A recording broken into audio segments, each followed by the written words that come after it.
से गांव में राजू नाम का एक 18 वर्षीय लड़का रहा करता था। राजू अनाथ था।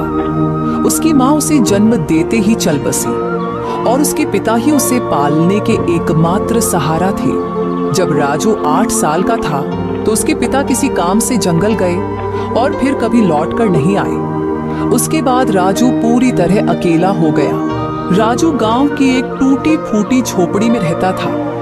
उसके घर के पास ही गांव का सरपंच और उसकी पत्नी रहते थे। उनकी अपनी कोई संतान नहीं थी, इसलिए राजू के माता पिता के गुजर जाने के बाद उन्होंने ही राजू को पाला। ये लो राजू बेटा, ये खाना खा लो और अगर कम पड़े तो मुझसे आकर ले लेना। अरे मौसी, मैं कब तक आपके ऊपर बोझ बनकर बैठा रहूंगा? अब तो मुझे शर्म आती है। अरे बेटा, ये तुम कैसी बातें कर रहे हो? अगर तुम हमारे अपने बच्चे नहीं हो तो इसका मतलब थोड़े ना है कि तुम हम पर कोई बोझ हो। आगे से ऐसी बात मत करना। चुपचाप ये खाना खाओ। यह कहकर सरपंच की पत्नी सीमा वहां से चली गई। राजू ने आराम से खाना खाया। खाने के बाद जब वह झोपड़ी से बाहर निकला तो सामने ही सरपंच दिखाई दिए। राजू ने उन्हें देखा और सीधे उनके पास जा पहुंचा। राजू बेटा, खाना खा लिया है ना? जी सरपंच साहब, अभी अभी मौसी खाना देकर गई थी और मैं वही खाकर घर से निकला हूँ। हाँ, अच्छा किया। अब तुम बड़े हो गए हो बेटे, अपना ख्याल रखना सीखो। जी सरपंच जी, 8 वर्ष की उम्र से लेकर अब तक आप ही मेरा ख्याल रखते आए हैं, पर अब मुझे शर्म आने लगी है। अब मैं कुछ काम करना चाहता हूँ। इसमें शर्म की क्या बात है बेटा? हमने तो हमेशा तुम्हें अपना ही माना है। लेकिन अगर तुम्हारा मन फिर भी कुछ करने का है तो सुनो, गांव के पास वाला जंगल अब पहले जैसा खतरनाक नहीं रहा। चाहो तो वहां जाकर लकड़ियां काट सकते हो या शहद इकट्ठा कर सकते हो। जी सरपंच जी, मैं कल ही जंगल जाऊंगा। अब समय आ गया है कि मैं अपने लिए और आपके लिए कुछ कर दिखाऊं। अगले दिन राजू एक कुहाड़ी लेकर जंगल की ओर चल पड़ा। कुछ ही देर में वह जंगल पहुंच गया। जंगल में कदम रखते ही उसने सोचा, कुछ भी कहो, सरपंच जी ने बचपन से लेकर अब तक मेरी बहुत मदद की है। अब समय आ गया है कि मैं अपने पैरों पर खड़ा होकर दिखाऊं और अब मैं उनकी सेवा करूं ताकि उन्हें अपनी संतान की कमी महसूस न हो और वे हमेशा खुश रहें। अभी राजू ये सोच ही रहा था कि अचानक उसकी नजर एक कोयल पर पड़ी जो उसे बड़े ध्यान से देख रही थी। अरे, यह कोयल मुझे इतनी गौर से क्यों देख रही है? इसका आकार तो बाकी कोयलों से बड़ा है और देखने में भी यह कुछ डरावनी लग रही है। राजू ने अभी इतना ही कहा था कि तभी कोयल उड़ती हुई उसके पास आ गई और इंसानी आवाज में बोली, मैं तुम्हें भली भांति पहचानती हूँ। तुम्हारा नाम राजू है और तुम मोहन के बेटे हो। कोयल को बोलते हुए देखकर राजू बहुत डर गया और बोला, ये कैसे मुमकिन है? तुम तो कोयल हो, फिर इंसानी आवाज में कैसे बात कर रही हो? शायद ये मेरी आंखों का धोखा है। भला कोई कोयल इंसानों की तरह बोल सकती है? नहीं, यह तुम्हारी आंखों का धोखा नहीं है। मैं सचमुच बोलने वाली कोयल हूँ। असल में मैं भी कभी इंसान थी, लेकिन एक तांत्रिक ने मुझ पर श्राप दे दिया और मैं कोयल की शक्ल में बदल गई। मैं तुम्हारे पिता के रहस्यों के बारे में सब कुछ जानती हूँ। वे कुछ समय पहले जंगल गए थे और फिर कभी वापस नहीं आए। अरे, न जाने कौन हो तुम। मैं ऐसे कैसे तुम्हारी बात पर विश्वास करूं? कभी सोचा है तुमने? तुम पिछले कई वर्षों से बिना पिता के रह रहे हो, लेकिन गांव में कोई भी तुम्हारे पिता के बारे में बात नहीं करता। तुम्हारी कोई मदद नहीं करता सिवाय तुम्हारे गांव के सरपंच के। लेकिन मैं तुम्हारे पिता के बारे में सब कुछ बता सकती हूँ। तुम्हारे पिता अभी जिंदा हैं और मुझे यह भी पता है कि वे कहाँ हैं। अच्छा तो बताओ, मेरे पिता कहाँ हैं? मैं उनसे मिलना चाहता हूँ।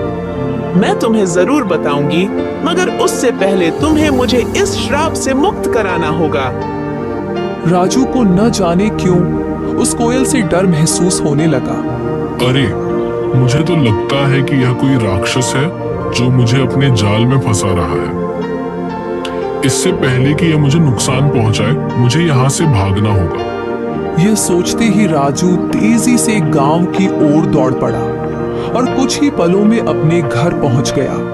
घर पहुंचकर राजू हांफते हुए बोला, अरे बाप रे, ये जंगल तो बहुत खतरनाक है। यहाँ तो जानवर भी इंसानों की तरह बातें करते हैं। मुझे तो लगता है कि वह जरूर कोई राक्षस था। मैं अब कभी उस जंगल में नहीं जाऊंगा। अभी राजू ये सोच ही रहा था कि उसी समय सरपंच की पत्नी उसके लिए खाना लेकर आ गई और राजू को घबराया हुआ देखकर वह बोली, अरे राजू बेटा, ये घबराए हुए क्यों हो? और तुम्हें पसीना भी आ रहा है। सब खैरियत तो है ना? कुछ नहीं मौसी, बस थोड़ा सा सिर दर्द हो रहा था। अरे बेटा, अगर तबीयत ठीक नहीं है तो काम मत करो।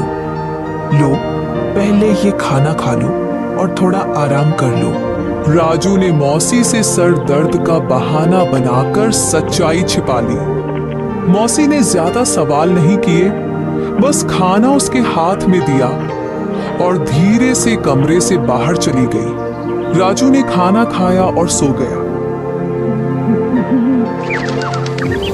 अगली सुबह जब राजू नींद से जागा तो उसके मन का डर समाप्त हो चुका था। वह अपने आप से बोला, अरे शायद मैं कल उस कोयल को बातें करते देखकर कुछ ज्यादा ही डर गया था। लेकिन अगर सोचूं तो उसकी बातों में सच्चाई नजर आती है। वह कोयल मेरे पिताजी के बारे में जरूर कुछ जानती है।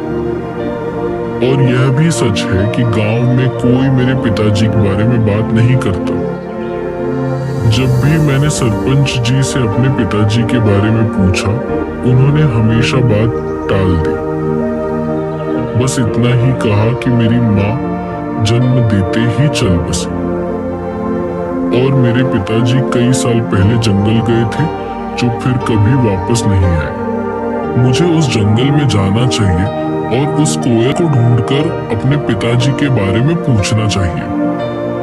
यह कहकर राजू जंगल की ओर चल पड़ा और कुछ ही देर में वह जंगल के उसी स्थान पर जा पहुंचा जहां कल उसे वह कोयल मिली थी। वह कोयल वहां पहले से ही मौजूद थी और राजू को देखकर उड़ती हुई सीधा उसके पास आ गई। मुझे पता था कि तुम जरूर आओगे, क्योंकि तुम भी अपने पिताजी मोहन की तरह ही बहादुर हो। मैं सिर्फ इसी वजह से आया हूँ क्योंकि मुझे अपने पिताजी से मिलना है। तुम कह रही थी कि तुम मेरे पिताजी के बारे में जानती हो, तो बताओ मेरे पिताजी कहाँ हैं? मुझे उनसे मिलना है।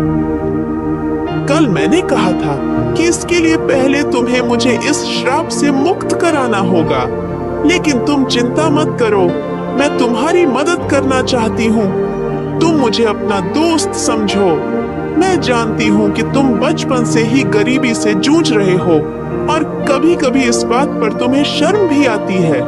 यह सुनकर राजू उदास होकर बोला, हाँ, तुम बिल्कुल सही कह रही हो। मैं सचमुच गरीब हूँ। बचपन से ही सरपंच जी और उनकी पत्नी ने मुझे पाला है, लेकिन अब हर वक्त उन पर बोझ बनकर रहना मुझे अच्छा नहीं लगता। मैं चाहता हूँ कि अब मैं खुद कमाऊं, ताकि वे दोनों चैन से बैठकर खाएं और खुश रहें। अगर तुम चाहो तो मैं तुम्हें धन कमाने का रास्ता दिखा सकती हूँ। अच्छा, मगर वह कैसे? तुम मेरी मदद कैसे कर सकती हो? मैं इस जंगल के सारे रहस्यों को जानती हूँ। आओ मेरे साथ चलो। ये कहकर कोयल उड़ चली और राजू उसके पीछे पीछे चल पड़ा। चलते चलते कोयल राजू को एक गुफा के अंदर ले गई। उस गुफा के बारे में किसी को कुछ पता नहीं था, क्योंकि ये जंगल पहले बहुत खतरनाक माना जाता था। इसीलिए लोग इस जंगल में आना पसंद नहीं करते थे। गुफा के अंदर जाते ही राजू की नजर एक बक्से पर पड़ी। अरे, इस बक्से में क्या है? मैं अभी इसे खोलकर देखता हूँ। जब राजू ने उस बक्से को खोला तो उसमें बेहिसाब हीरे जवाहरात निकले। उन्हें देखकर राजू हैरानी से बोला, अरे बाप रे, इस बक्से में तो ढेर सारे हीरे जवाहरात हैं। ये सब सामान किसका है? तुम पहले धनवान बनो, फिर मैं तुम्हें बताऊंगी कि मैं इस श्राप से कैसे मुक्त हो सकती हूँ। और जब तुम मुझे इस श्राप से आजाद कर दोगे तो मैं तुम्हें तुम्हारे पिताजी से मिलवाऊंगी। मुझे पता है कि वे कहाँ हैं। उस दिन का तो मुझे बेसब्री से इंतजार रहेगा। लेकिन एक बात याद रखना, मेरे बारे में किसी को कानो कान खबर नहीं होनी चाहिए। अगर किसी को पता चल गया तो तुम्हारे लिए अपने पिताजी से मिलना मुश्किल हो जाएगा। राजू वह बक्सा उठाकर अपने घर की ओर चल पड़ा। घर पहुंचकर उसने बक्सा एक तरफ रख दिया। इतने में सरपंच और उनकी पत्नी राजू के लिए खाना लेकर आए।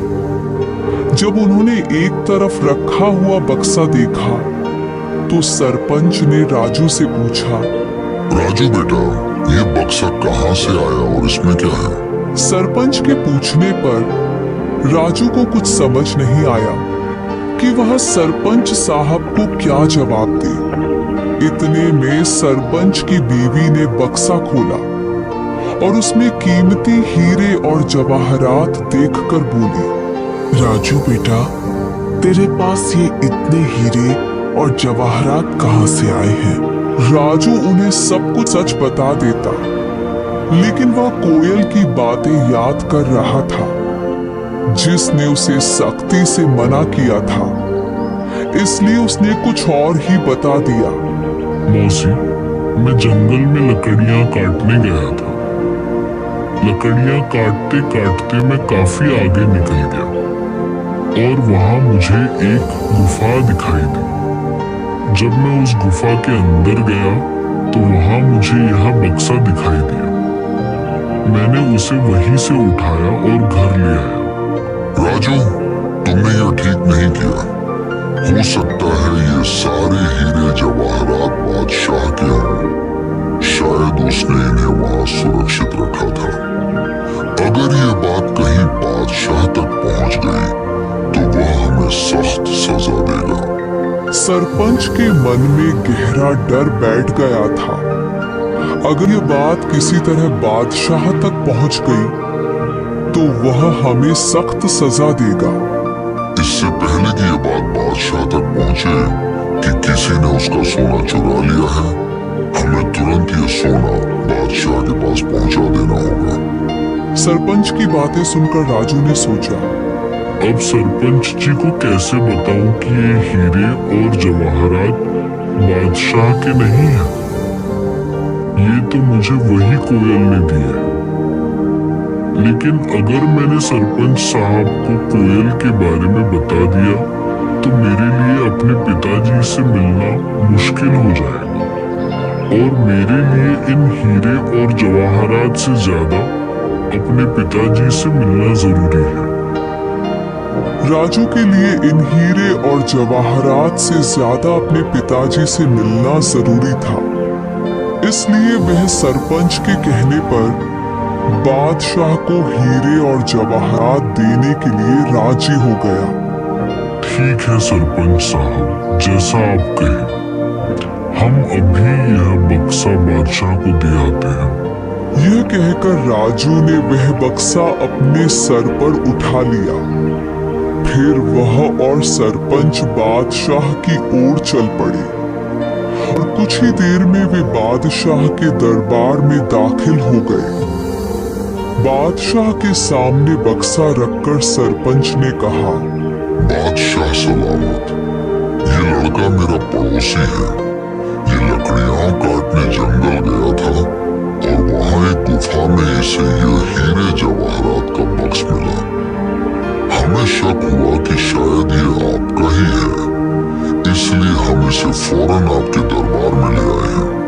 यह सब सुनकर बादशाह के दिल में लालच जाग उठा, क्योंकि वह जानता था कि यह बक्सा उसका नहीं है। लेकिन इतनी कीमती हीरे जवाहरात देखकर उसके मन में यह ख्याल आया, ये हीरे जवाहरात असल में मेरे नहीं है, मगर जब ये किस्मत से मेरे पास आ ही गए हैं तो मैं इन्हें बेकार क्यों जाने दूं। बेहतर यही होता है कि मैं इन लोगों को इसके बदले कुछ इनाम दे देता हूँ ताकि वे खुश हो जाएं और ये खजाना भी मेरे पास ही सुरक्षित हो जाए। ये सोचकर बादशाह ने उनसे कहा, हाँ, यह बक्सा मेरा ही है, मैंने ही इसे वहां सुरक्षित किया हुआ था, लेकिन तुम दोनों ने ईमानदारी से यह संदूक मेरे दरबार में लाकर बहुत अच्छा किया है। मैं तुम्हारी इस सच्चाई से खुश हूँ, इसलिए तुम्हें इनाम दिया जाएगा। ये कहकर बादशाह ने अपने सिपाहियों से कहा, सिपाहियों, यह संदूक इनसे ले लो और खजाने में रख दो।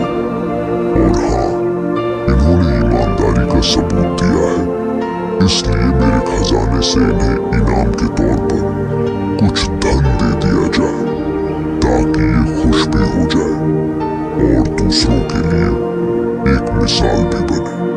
सिपाहियों ने बादशाह के आदेश पर उनसे वह संदूक ले लिया और उसके बदले इनाम के तौर पर उन्हें कुछ धन दे दिया। सरपंच वह रकम पाकर बहुत खुश था, मगर राजू का दिल बेचैन था। उसे अच्छी तरह मालूम था कि बादशाह झूठ बोल रहा है, लेकिन वह कुछ कह नहीं सकता था क्योंकि कोयल ने उसे अपनी सच्चाई बताने से मना किया था। राजू को डर था कि अगर उसने सच बता दिया तो उसका अपने पिताजी से मिलना मुश्किल हो जाएगा। राजू के लिए दौलत से बढ़कर अपने पिताजी से मिलना जरूरी था, इसलिए वह चुप रहा और फिर दोनों इनाम की रकम लेकर अपने घर की ओर चल पड़े। राजू सरपंच के साथ उसके घर चला गया और घर पहुंचकर उसने अपनी रकम भी सरपंच को दी और कहा, सरपंच जी, ये रकम भी आप ही रख लीजिए। आपने हमेशा मेरी देखभाल की है और मुझे खुशी है कि ये रकम आपके काम आएगी।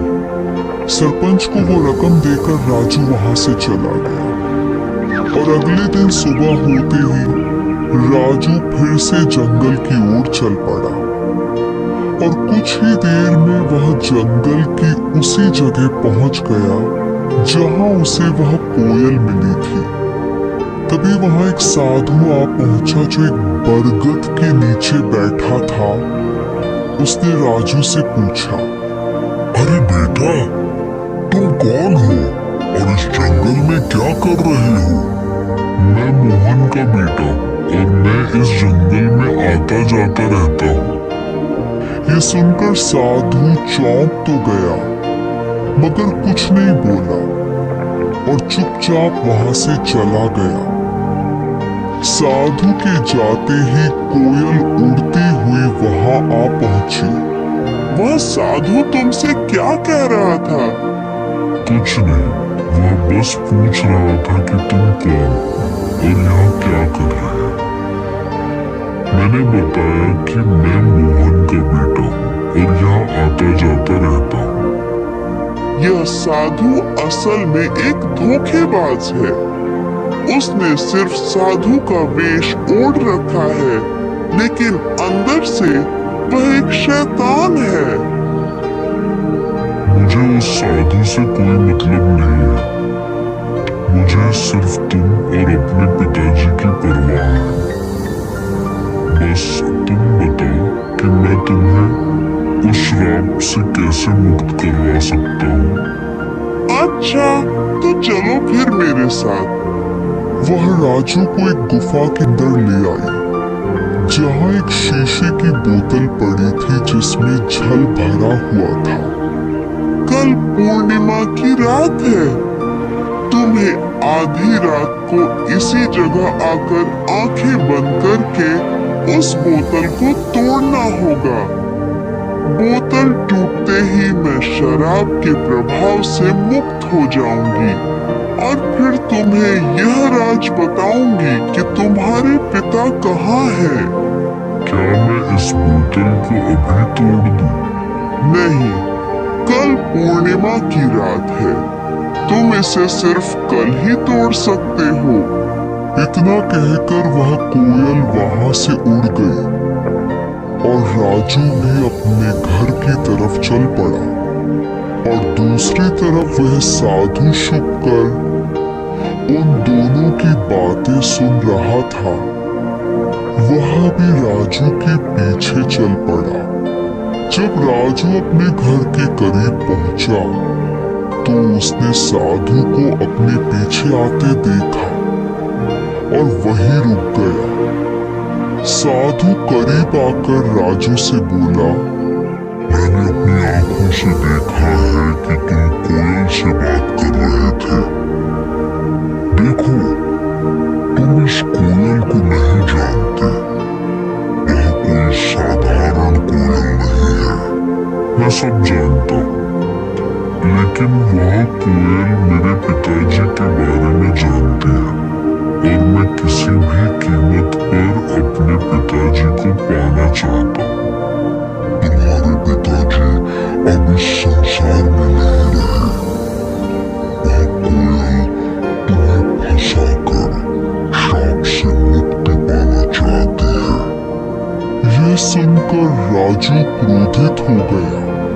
अरे साधु महाराज, मैं साधुओं का सम्मान करता हूँ, मगर तुम्हारे जैसे पाखंडी साधुओं का नहीं। याद रखो, इसके आगे मैं एक भी शब्द बर्दाश्त नहीं कर सकता। बेहतर है चुपचाप यहाँ से निकल जाओ। साधु कुछ कहने ही वाला था कि राजू ने उसे धक्का दे दिया और कहा, चले जाओ, वरना तुम्हारे लिए अच्छा नहीं होगा। यह कहकर राजू अपने घर चला गया। और दूसरी तरफ सरपंच और उसकी बीवी जब अपने घर से निकले तो उनकी नजर साधु पर पड़ी। वे दोनों साधु के पास आए और सरपंच ने साधु से कहा, अरे साधु महाराज, आप यहाँ क्या कर रहे हैं? मैंने राजू को सच्चाई बताने का प्रयास किया, लेकिन वह सुनने को तैयार ही नहीं हुआ और वह उस कोयल को श्राप से मुक्त करवाना चाहता है। अगर वह कोयल अपने श्राप से मुक्त हो गई तो गांव में तबाही आ जाएगी। गांव का एक भी व्यक्ति जीवित नहीं बचेगा। हाँ, बिल्कुल सही, लेकिन राजू सुनने के लिए तैयार ही नहीं है। साधु महाराज, आप चिंता मत करें, मैं अभी राजू को समझाता हूँ। ये कहकर सरपंच उसी वक्त राजू के घर गया और घर जाकर राजू से कहा, राजू, ये मैं क्या सुन रहा हूँ? तुम जंगल में किसी कोयल से मिलते हो जो इंसानों की तरह बातें करती है। क्या तुम्हें यह अजीब नहीं लगा कि एक कोयल इंसान की तरह कैसे बोल सकती है? तो आपको पता चल गया। देखिए सरपंच जी, शुरू में मुझे यह सब अजीब लगा था, लेकिन अब नहीं। अब मुझे पूरा विश्वास है कि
गुस्से में घर से बाहर निकल गया। राजू, मेरी बात सुनो। राजू, रुको। सरपंच ने राजू को आवाजें दी, मगर उसने एक भी न सुनी और घर से निकल गया। सरपंच भी घर से बाहर आया और साधु भी घर के बाहर ही खड़ा था। सरपंच ने साधु से कहा, राजू पता नहीं कहाँ गया है।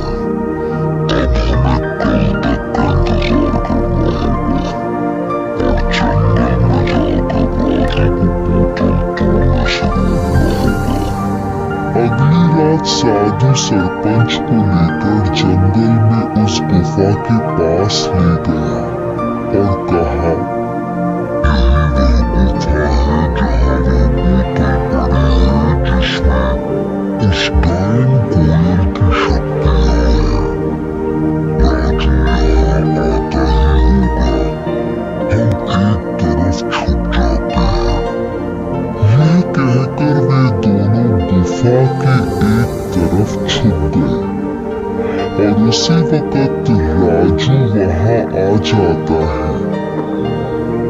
राजू को देखकर वह कोयल उड़ती हुई राजू के पास आई और बोली, यहाँ साधु और सरपंच आए हैं। वे गुफा के एक तरफ चुपचाप खड़े हैं। वे तुम्हें इस बोतल को तोड़ने से रोकेंगे, पर तुम उनकी बात मत मानना। अगर तुम उनकी बात मान लो तो तुम कभी अपने पिताजी से नहीं मिल पाओगे। मैं उनकी बात नहीं मानूंगा। ठीक है, तो तुरंत जाओ, वो बोतल उठाकर ले आओ और उसे तोड़ डालो। राजू जल्दी से गुफा के अंदर गया और वही बोतल उठा लाया। जैसे ही वह उस बोतल को तोड़ने लगा तो साधु और सरपंच वहां आ गए। राजू, रुको। इस बोतल को मत तोड़ो। तुम बहुत बड़ी गलती कर रहे हो। नहीं, मुझे किसी भी हाल में अपने पिताजी से मिलना है। राजू, ध्यान से सुनो। ये कोयल कोई साधारण पक्षी नहीं, बल्कि गायन है।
तुम्हारी मदद क्यों करती?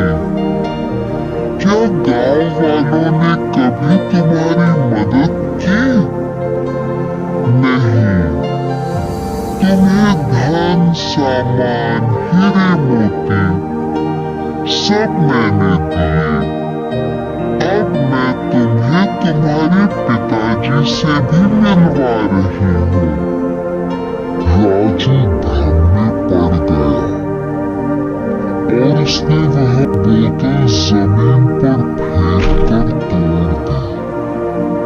फिर अचानक वह कोयल एक डायन के रूप में आ गई। राजू, तुमने मेरा बड़ा काम आसान कर दिया। अब मैं आजाद हूँ और अब तुम सबकी शामत आ गई है। आज मैं तुम में से किसी को भी जिंदा नहीं छोड़ूंगी। राजू, तुमने बहुत बड़ी गलती कर दी। अब ये डायन हमें किसी भी हाल में जिंदा नहीं छोड़ेगी। मुझे माफ कर दीजिए सरपंच साहब, मैं उसके बहकावे में आ गया। क्या अब इसका कोई हल नहीं बचा? इसका बस एक ही हल है कि हमें तुरंत उस कुएं के पास जाना होगा। ये कहकर वे तीनों कुएं की ओर भागे और वह डायन भी उनके पीछे आ गई। वहां पहुंचकर साधु ने कहा, अगर तुम इस डायन से छुटकारा पाना चाहते हो तो तुम दोनों में से किसी एक को उसी कुएं में छलांग लगाकर अपनी कुर्बानी देनी होगी। साधु की बात सुनकर राजू तुरंत बोला, मुसीबत मैंने खुद मोल ली, इसलिए इससे मुक्ति भी नहीं दूंगा। यह कहकर राजू ने कुएं में छलांग लगा दी और अपनी जान कुर्बान कर दी। साधु ने तुरंत डायन को फिर से एक कोयल के रूप में बदल दिया, मगर इस बार उसके पास इंसानों की तरह बोलने की शक्ति भी नहीं रही। सरपंच को राजू के जाने का बहुत दुख था, मगर वह क्या कर सकता था? इसलिए वह